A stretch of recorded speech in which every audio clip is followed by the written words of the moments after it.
नमस्कार, स्वागत है आपका न्यूज 24 में। मैं हूं आपके साथ युधीश कुशवाहा और आप देख रहे हैं इनसाइड स्टोरी। 6 जून को कॉकरोच जनता पार्टी दिल्ली में जंतर मंतर पर प्रदर्शन करने के लिए तैयार है। कॉकरोच जनता पार्टी के संस्थापक अभिजीत दीपके भी कल दिल्ली पहुंचने वाले हैं, लेकिन इस पार्टी से के प्रदर्शन से जुड़े हुए कई सवाल अब लोगों के मन में उठ रहे हैं। सवाल ये कि क्या दिल्ली पुलिस इनको प्रदर्शन करने की अनुमति देगी। सवाल ये कि क्या विपक्ष की पार्टियां आंशिक रूप से कॉकरोच जनता पार्टी को समर्थन दे रही हैं, और सवाल ये भी कि क्या ये जो आंदोलन है वो बहुत बड़ा होने वाला है। इन्हीं सब मुद्दों पर बातचीत करने के लिए मेरे साथ स्टूडियो में मौजूद हैं वरिष्ठ पत्रकार संजीव त्रिवेदी सर। सबसे पहले तो आपका स्वागत है। और सर, आप जो ये कल आंदोलन होने वाला है कॉकरोच जनता पार्टी की ओर से, आप इस आंदोलन को किस रूप से देखते हैं?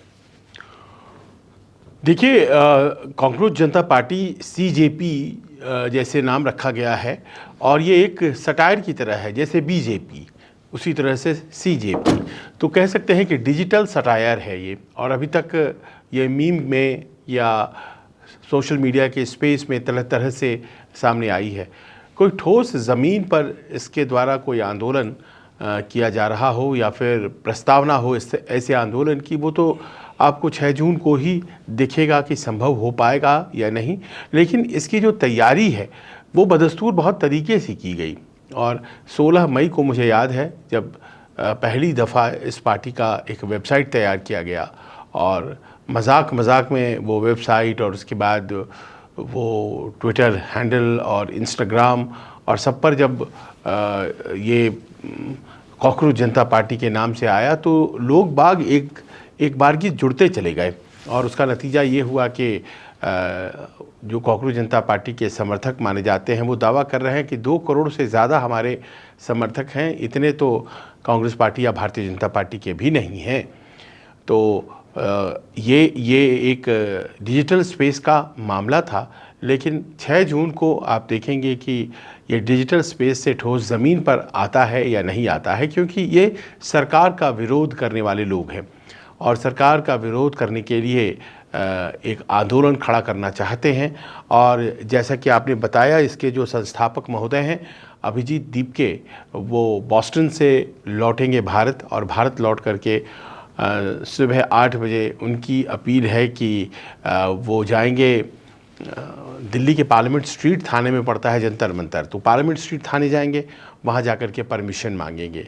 परमिशन उन्हें मिले ताकि वो जंतर मंतर पर प्रदर्शन कर सकें, क्योंकि उनकी मांग ये है कि शिक्षा मंत्री धर्मेंद्र प्रधान इस्तीफ़ा दें।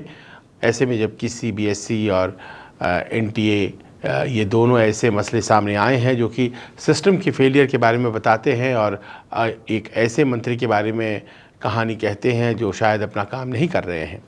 पर प्रश्न ये है कि ये जो पहला प्रयास है, ये प्रयास कैसे सफल होगा। सवाल ये भी है युधीश कि क्या उनके चाहने से क्या आंदोलन हो सकता है, क्योंकि नियमावली है। कभी भी आप जंतर मंतर पर प्रदर्शन करते हैं और वहाँ प्रदर्शन करना आम आदमी का हक है, कर सकते हैं, लेकिन उसके लिए कुछ नियमावली है। और वो नियमावली ये कहती है कि 7 दिन पहले आपको दिल्ली पुलिस को ये इत्तला देनी पड़ती है, आवेदन करना पड़ता है, और जंतर मंतर पर 1000 आदमी ज़्यादा से ज़्यादा जमा हो सकते हैं।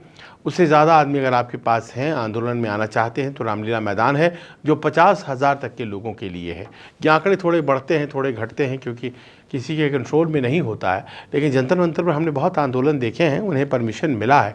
पर ये जो परमिशन की प्रक्रिया 7 दिन वाली है, हमारी जानकारी ये कहती है युधीश के ये परमिशन तो मांगा ही नहीं गया है।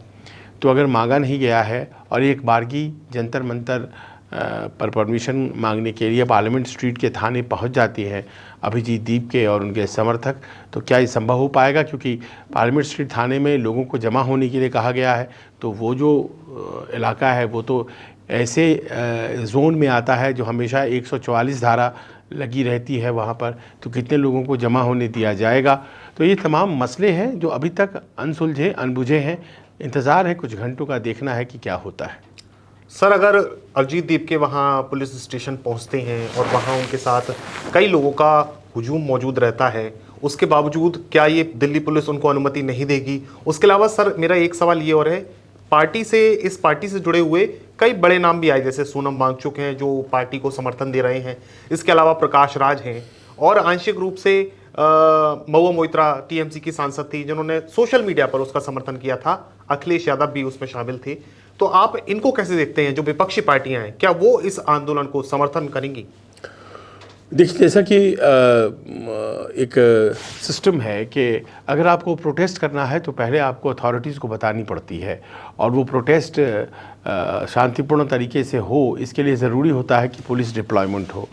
तो इस तरह के प्रोटेस्ट के लिए पुलिस को इत्तला दिया जाता है। और मुझे याद है इंडिया अगेंस्ट करप्शन जो अरविंद केजरीवाल और अन्ना हज़ारे ने शुरू किया था, तो उसके लिए भी बाकायदा एक परमिशन ली गई थी, और उसके बाद फिर इंडिया अगेंस्ट करप्शन ने मामला अपने प्रदर्शन का जंतर मंतर पर शुरू किया था। पर जाहिर है ऐसे मामले भी ज़रूर हुए होंगे इतिहास में, जहाँ पर स्वतः स्फूर्त अगर कोई आंदोलन सामने आ जाता है, लोग बाग बैठ जाते हैं और वो बैठे रह जाते हैं, तो फिर उन्हें कौन रोक सकता है।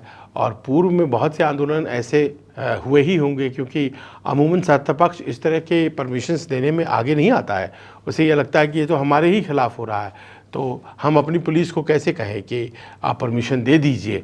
उस वक्त जब कांग्रेस के खिलाफ अन्ना हज़ारे उतरे थे और उनके साथ अरविंद केजरीवाल थे, तो कांग्रेस ने उसे डिफरेंट तरीके से थोड़ी डील करने की कोशिश की। तो उन्होंने बातचीत करनी चाहिए थी, बातचीत करके उनकी समस्याओं का समाधान करना चाहा था, लेकिन वो तो उन्हें उल्टा पड़ा, क्योंकि ये आंदोलन बहुत बड़ा होता चला गया। और फिर एक जो वातावरण में असंतोष हुआ और एक सरकार के ख़िलाफ़ भाव बना, एक खलिश की फीलिंग आम जनता, ख़ास तौर पर युवा में हुई, खालीपन, और उसी को भरा नरेंद्र मोदी ने।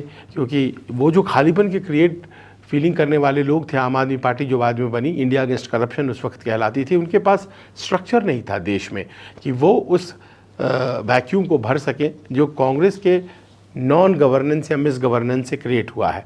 तो उसको भरा किसने? उसको भरा भारतीय जनता पार्टी ने। बाद में लोगों को रियलाइज़ हुआ कि साहब ये तो भारतीय जनता पार्टी ने जो भरा है ये बहुत सुनियोजित भी था, क्योंकि वैसे ही लोग खड़े थे अन्ना हज़ारे के साथ और अरविंद केजरीवाल के साथ, जो बाद में भारतीय जनता पार्टी के सहयोगी निकली, जैसे किरण बेदी मान लीजिए। अब किरण बेदी तो बहुत प्रमुख थी उस वक़्त, लेकिन वो कांग्रेस के ख़िलाफ़ भारतीय जनता पार्टी का साथ देती हुई बाद में नज़र आई। वो तो पुडुचेरी की गवर्नर भी बनी, और उस वक़्त वो एक बहुत प्रोमिनेंट फेस थी। Baba Ramdev out and out Bharatiya Janata party, लेकिन उस वक़्त वो बहुत जुड़ करके उन्होंने आंदोलन को ताकत दी, हवा दी। उस तरह से आप देखें तो कुमार विश्वास, वो भी भारतीय जनता पार्टी के ही आदमी बाद में निकले। इस तरह से आप पाएंगे खुद अन्ना हज़ारे उस आंदोलन के बाद गांव चले गए। कोई ऐसा नहीं है कि वो लोकपाल के आंदोलन को उन्होंने जारी रखा। तो इस तरह से हम पाते हैं कि उस वक्त जो विपक्ष था उसने एक आंदोलन क्रिएट किया था, और क्रिएट किया था ऐसे लोगों के ज़रिए जो लोग पॉलिटिकली अलाइंड नहीं थे। क्या वही चीज़ अब हो रही है? अब आप आते हैं आपके दूसरे प्रश्न पर कि क्या वही चीज़ इस वक्त हो रही है कि जो तमाम विपक्षी दल हैं वो भारतीय जनता पार्टी का तरीके से सामना कर नहीं पा रहे हैं, और वो चुनाव दर चुनाव हारते चले जा रहे हैं। तो उन्होंने अपने दम पर नहीं, लेकिन युवाओं के दम पर इन मुद्दों को उठा करके सरकार के विरोध में एक माहौल बनाने के लिए एक आंदोलन तैयार करने की योजना तो कहीं नहीं बनाई है। और अगर वो बनाई है तो उसमें गलत भी नहीं है, लेकिन क्या ये वैसी ही योजना है जैसे कि 2011 में इंडिया अगेंस्ट करप्शन था? क्योंकि इसमें भी देखिए, अगर प्रेस कॉन्फ्रेंस हुआ कॉकरोच जनता पार्टी का, तो वो स्पेस मुहैया कराया मनोज झा ने, जो आरजेडी के सांसद हैं। आपने खुद बताया कैसे कैसे लोग समर्थन में आए, तो उसमें समर्थन में आने वाले अखिलेश यादव थे, जिन्हें चुनाव अगले साल लड़ना है उत्तर प्रदेश में भारतीय जनता पार्टी के खिलाफ। साथ देने वालों में तृणमूल कांग्रेस की जो नेत्री हैं ममता बनर्जी, महुआ मोइत्रा, कीर्ति आज़ाद, इन सबों के नाम भी सामने आए। सोनम वांगचुक ने एक लंबी जद्दोजहद लड़ाई लड़ी है, और ख़ास तौर पर लेह में उसको राज्य का दर्जा दिलाने के लिए वहाँ के एनवायरमेंटल जो डिग्रेडेशन हो रहा है उसके ख़िलाफ़ उन्होंने लड़ाई लड़ी है, और वो सरकार के ख़िलाफ़ एक चेहरा माने जाते हैं। उन्होंने भी समर्थन दिया है आकर के। शशि थरूर जैसे लोग जो कि अपनी स्पष्ट वाणी के लिए जाने जाते हैं, वो चाहे कांग्रेस के खिलाफ बोलना हो या सत्ता पक्ष के खिलाफ बोलना हो, वो लोग भी जुड़े हुए हैं। तो ऐसा लगता है कि विपक्ष अपने दम पर भले कुछ नहीं कर पा रहा हो, ये जो ऑर्गेनाइज्ड विपक्ष है, तो एक अनऑर्गेनाइज्ड विपक्ष, एक अनस्ट्रक्चर्ड विपक्ष, खासतौर पर युवाओं का, वो खड़ा हो रहा है। और अब देखना ये है कि क्या इसे उसी तरह से डील करते हैं सत्ता पक्ष वाले लोग जैसे कि कांग्रेस ने उस वक्त इंडिया अगेंस्ट करप्शन को डील किया था, या फिर एक हार्ड हैंड अप्रोच अपनाया जाता है। देखिए, इस तरह के प्रयोग हुए हैं पहले भी, जैसे कि हम लोगों ने बात किया था जनता पार्टी बाद में बनी। पहले तो जयप्रकाश नारायण ने आंदोलन को लीड किया इंदिरा जी के खिलाफ, और तभी जाकर के एक सत्ता परिवर्तन 1977 में हुआ था। और उस सत्ता परिवर्तन को कराने में बहुत से दल जो कि कांग्रेस का विरोध करते थे, जिनकी अपनी आपसी विचारधारा मिलती नहीं थी, जैसे जनसंघ की वामपंथ से नहीं मिलती थी, लेकिन सब साथ आ गए थे।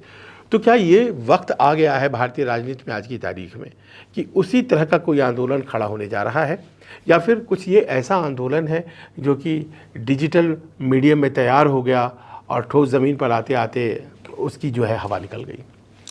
धन्यवाद सर इस चर्चा के लिए। दर्शकों, अब देखना होगा कल ये आंदोलन कितना बड़ा हो पाता है या फिर वहीं सिमट कर रह जाता है। फिलहाल के लिए दीजिए हमें इजाज़त। नमस्कार।